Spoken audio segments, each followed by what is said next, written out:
This is my review of Apple Music 2 weeks with lossless audio and Dolby Atmos.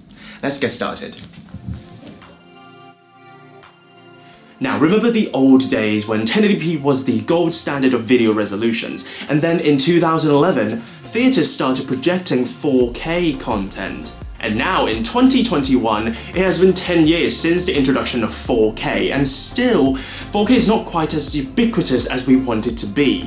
And as I have myself immersed in the new features of Apple Music, I'm thinking maybe the similar is going to happen with lossless audio and Dolby Atmos on Apple Music.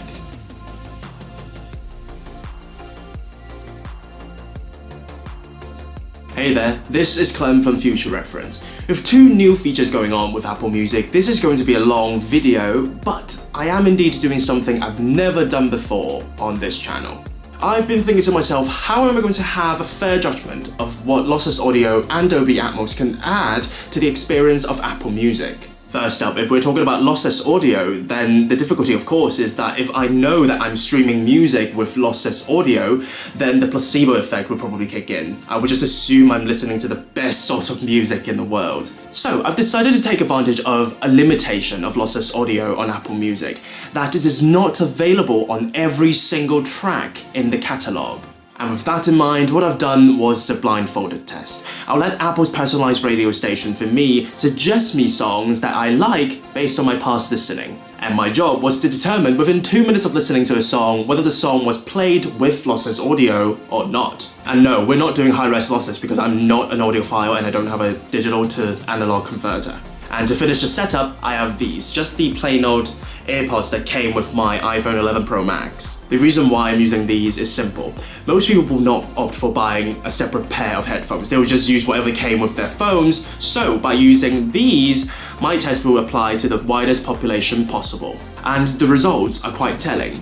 I've listened to 30 tracks, so by pure probability, I would expect myself to get half the answers right, which is 15 times out of 30. And at the end, I got the answers right 17 times, which essentially means I had no idea what I was doing. To me, I have no reference as to what lossless audio means when it reaches my ears, so I just think a track is playing at lossless quality when the track sounds good and clear. One thing to note is that there were 9 instances out of the 30 trials that I've assumed that something was playing at lossless quality when in fact they were just playing at normal quality. So that means a lot of the times, maybe I'm just satisfied with normal quality music. I don't need lossless quality for my music.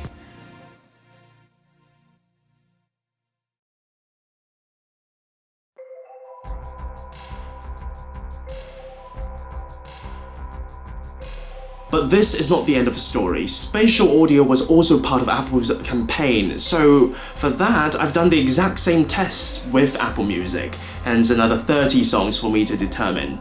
This time around, I've used my pair of 2nd generation AirPods because wired headphones do not support Dolby Atmos.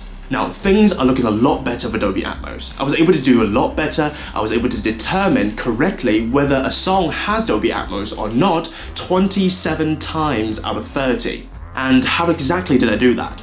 Well, for songs without Dolby Atmos, you can really only hear sounds coming from the left side or the right side of the soundstage. But somehow, with some mechanisms unbeknownst to me, Dolby Atmos was able to fill up the whole sound space, bringing sound from even above me. I do think the improvements from Dolby Atmos will be more noticeable for everyone than those from lossless audio.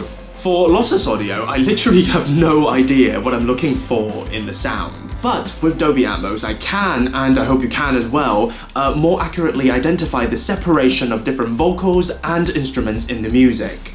And to be able to hear all of those elements coming from all around you, that is pretty sick. That is pretty cool. Now, the results of my listening test is of course not a definitive test. Your pairs of ears are different to mine, so I can't tell what you are going to experience for sure.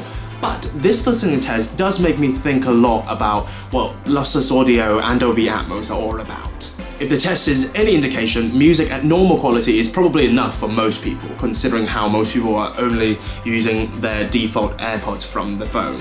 But does it mean that I will go to settings and switch off lossless audio right this second? No, I won't. I do think lossless audio has something to do with the placebo effect.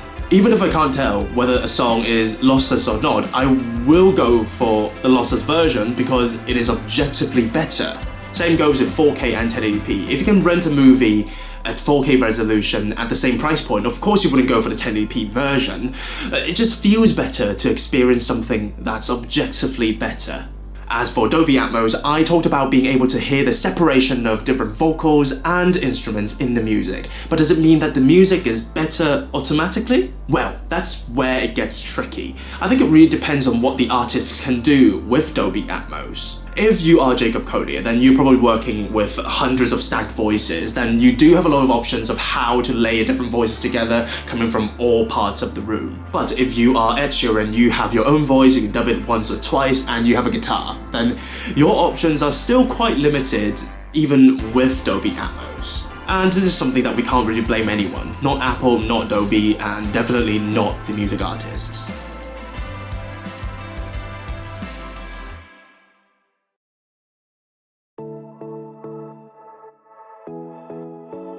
In a lot of ways, the launch of Dolby Atmos and lossless audio on Apple Music is different to any other feature launches before by Apple. Yes, you will see lossless audio and Dolby Atmos popping up on Apple Music, but that is not a guarantee. Not every track has been enhanced with those features. So much so, I think even Apple thinks that no one's going to pay for those two extra features, and thus those two features were available as a free update for everyone. And yes, we're looking at you, Tidal, $19.99 a month.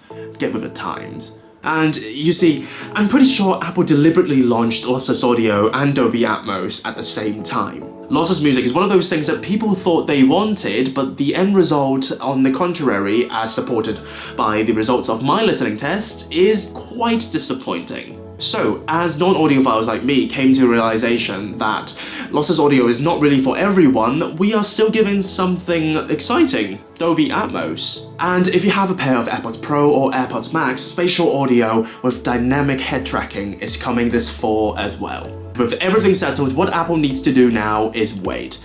Apple's strategy is clear as day. Apple has got major record labels on board before lossless audio and Dolby Atmos were made available right after WWDC 2021. And that's why you get these features straight away on launch day with big names like Billie Eilish, Maroon 5, Taylor Swift, Coldplay and The Weeknd. And with these technologies established as the standard in the future of music streaming, Apple will usher in other individual artists to do the same work with their music. In fact, you can use Logic Pro 10 with Dolby's plugin called Dolby Atmos Music Panner right now, but Apple is building native support for that later this year. And now the only thing we can do is wait as well. As I've said, 4K resolution has been around for 10 years, but it's still not quite the default streaming option. And only time will tell if Dolby Atmos and lossless audio will stick like 1080p or be forgotten like 3D TVs. This has been a very long video, but thank you so much for staying all the way through. If you're doing a similar listening test yourself, or if you have any opinions about Apple Music or Spotify or Tidal, do leave a comment down below and tell me what you think. I'm always up for a discussion. For now, give this video a like and subscribe to the channel for more of my future tips, tricks and reviews in the future. This has been Clem. Thank you so much for watching, and I can't wait to see you again real soon on Future Reference.